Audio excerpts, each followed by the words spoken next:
Well, shalom and welcome back. I thought we would do a series on Hilkot Shimurat HaLashon, which is the laws of clean speech. You might be more familiar with the term Loshon Hara, which means evil speech or evil tongue.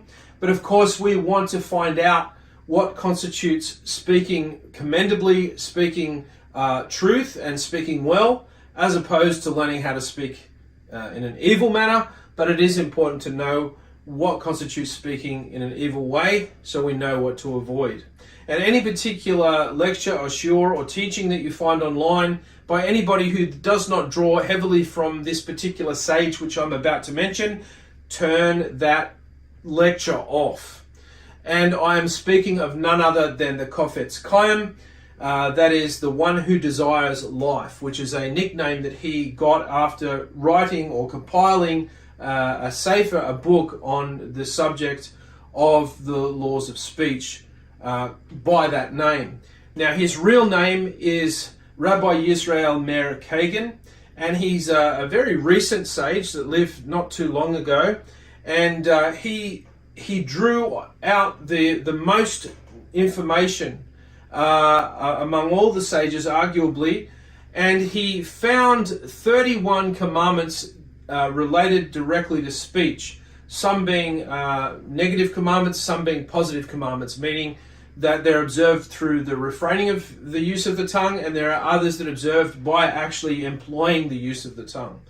And the best book to study is a book called Guard Your Tongue, which is a which is a compilation or a compiling or a truncation of the writings of the Chofetz Chayim by a rabbi called Zelig Pliskin.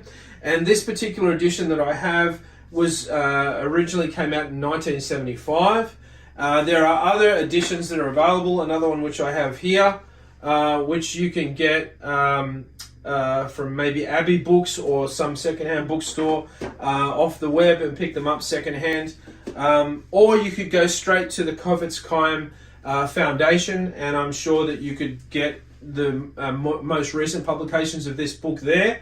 But this is a foundation that is all about conducting a person conducting themselves to the best of their ability in terms of their speech. And this is another little pocket-sized book I have from a book that is put out by the Chofetz Chayim Foundation, and it's called Master Your Words, Master Your Life, and it's broken up into daily devotionals that focus on controlling one's speech and behavior, and all like countless array of scenarios and how to actually approach them, because it's all about how we approach the things that happen, whether good or bad, and our attitude and our perspective to those things that happen that are really going to see us through. If we have a poor perspective and a poor approach to things that come up, because we can even actually have a poor approach to good things that happen to us too, and it can be detrimental to us. It's not always about having a poor approach to a negative situation that can happen. It can also be about having a bad or poor approach to a positive situation too, and that can end up being something that ruins us. And so this work is basically compiled firstly with the breakup of the prohibitions and positive commandments relating to Loshon Hara, evil speech. And then it has part 2, that's part 1, and part 2 has the laws of Loshon Hara.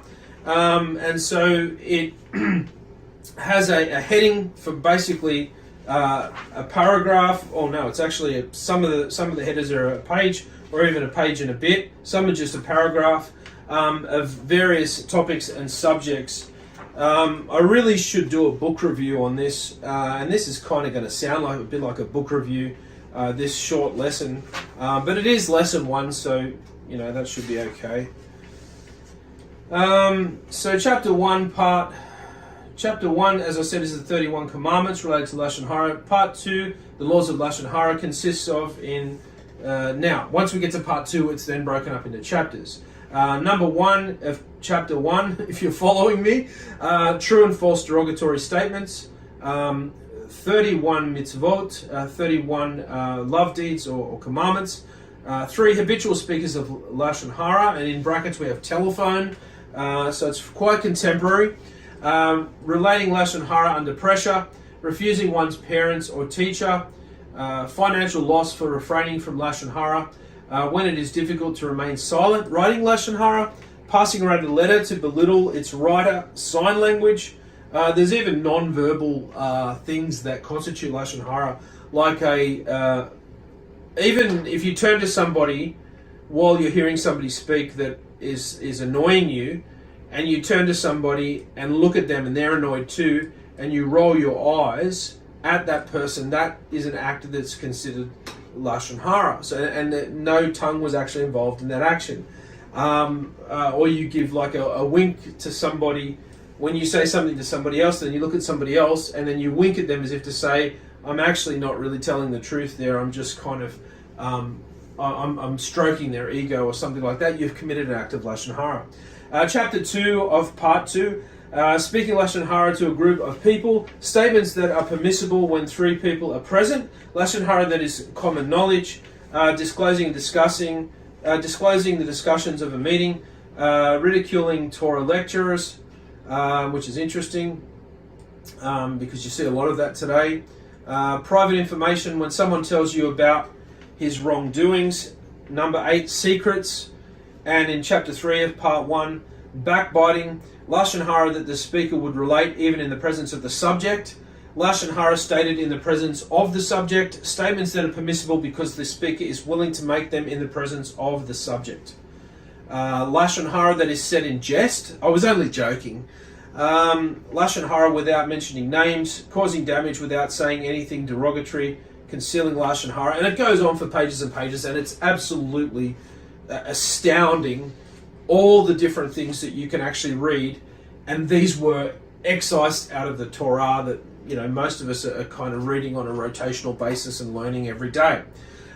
So what Rabbi Yisrael Meir Kagan did is just astonishing, and it's having shock waves, and it'll have shock waves up until the return of Mashiach, for those that want to be affected by it and get on board with really learning how to bridle their tongue. And it's one of the hardest things that you'll ever come to do, but it's also one of the most rewarding things to do as you begin to get runs on the board with employing this guard, putting a guard in front of your mouth. It's very important we be careful of what we eat, what goes into the mouth, but it's more important to be careful of what comes actually out of the mouth as well. And some of you might be familiar with who said something like that. All right, so I said this is a lesson and not a review. So let's have a look at the first part. We'll start with prohibitions, and we'll just do the introductions to the prohibitions.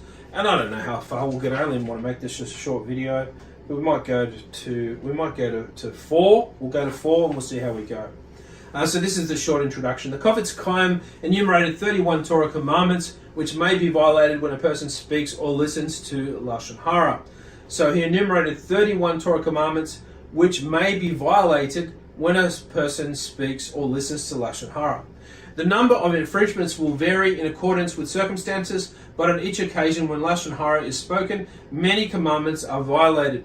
Anyone reading this list will see that refraining from Loshon Hara is not merely a meritorious act, but an obligation of the highest magnitude, because, and that's end of quote, because it invariably it's going to actually mean your life, your livelihood, and then your life, actually your life.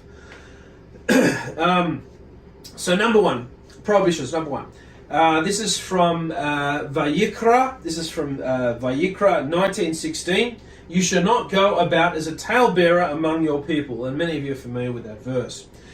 This is the prohibition dealing specifically with Loshon Hara and Rekilus. What is Rekilus? Well, Rekilus is relaying something to somebody that somebody else said about them. It is relaying something to somebody that someone else, whether it's an individual or a group of people, said about them. Loshon Hara is the term used for a derogatory or damaging statement. Rekulus is the term used for a report that someone has spoken or acted against the listener.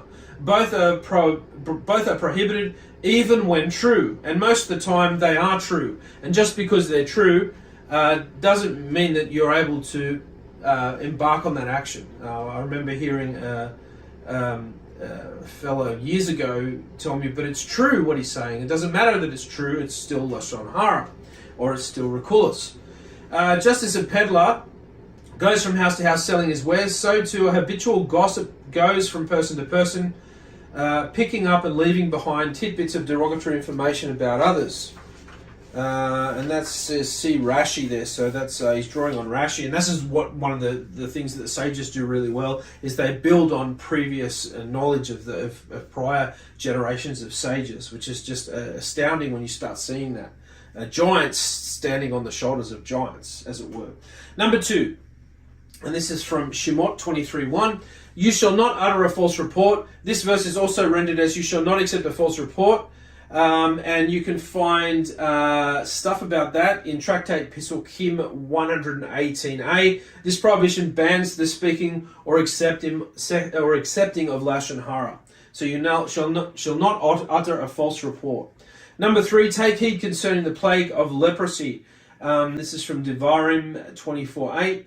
Sifri explains that this verse refers to Loshon Hara, which is punishable by the infection of leprosy. Now, we have the English rendering leprosy here, but we know that's actually referring to zarat, which is a spiritual skin disorder, which has a physical mark emerge on a person. And this is usually when a community of Israel is in close proximity of the divine presence, like the children of Israel were in the wilderness. And when somebody speaks what constitutes Loshon Hara, it can actually have a manifest physically on their flesh, which we know as zarat. Number 4, last one, from Vayikra 19:14. Before the blind, do not put a stumbling block. This prohibition, this verse prohibits us from placing a spiritual stumbling block in the path of others. If someone causes another to sin, he violates this prohibition, according to the Rambam, Sefer HaMitzvot, Prohibition 298. Smag must be the name of the publication. Prohibition 168. By speaking or listening to Loshon Hara, you not only sin yourself, but you also cause others to sin. So there's normally 3 people affected by Loshon Hara. That is the person saying it, the person listening to it, and the person that it's about. Because normally whatever constitutes something Loshon Hara, it's usually something that's a juicy bit of information that'll make a person sort of go, open their mouth and go like that. And therefore it is, there may be some truth to it. And so therefore the object of the Loshon Hara, there's also some sort of violation that goes on their part, even though they have nothing to do or no control over what's happening. So I hope you enjoyed that. I hope that is a good enough introduction to whet your appetite. In the meantime, go out and see if you can get yourself a copy of Guard Your Tongue by Rabbi Zelig Pliskin. This is the 1975 edition. As you know, as I've told you, there's also other editions as well. I don't know what year this one was put out in, but it looks 1979, this one. And those are the 2 editions I have, and I'm sure there's other editions out there. And have a look, go to the Chofetz Chayim Heritage Foundation on the web and have a look and see if you can pick up some books from there too, if you can. Thank you for joining me, and I'll see you again next lesson. Bye for now.